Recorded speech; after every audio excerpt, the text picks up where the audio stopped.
अनिल देशमुखांना जामीन मिळाला म्हणजे ते निर्दोष सुटले अशा स्वरूपात सगळं मांडलंय.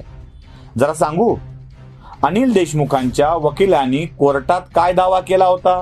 त्यांच्या वकिलांनी असा दावा केला आहे की आमचे क्लायंट महोदय हे 73 वर्षाचे म्हातारे आहेत, त्यांचे खांदे निखळलेले आहेत, त्यांना वेगवेगळ्या व्याधी आहेत, त्यांना बीपी आहे, शुगर आहे, आता त्यांना आधार घेतल्याशिवाय चालता येत नाहीये, त्यांच्यावर उपचाराची गरज आहे, ते पळून जायची शक्यता नाही आहे, त्यामुळे आम्हाला जामीन द्या.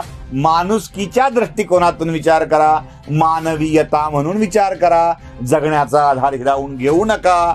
माणुसकीच्या दृष्टिकोनातून दावा केलाय, त्यांना निर्दोष म्हणून नव्हे.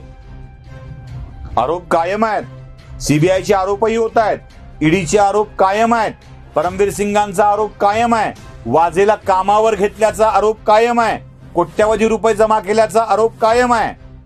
हा सत्यमेव जयतेचा प्रकार नाही आहे, हा वयमेव जयते आहे, आयुर्मेव जयते आहे.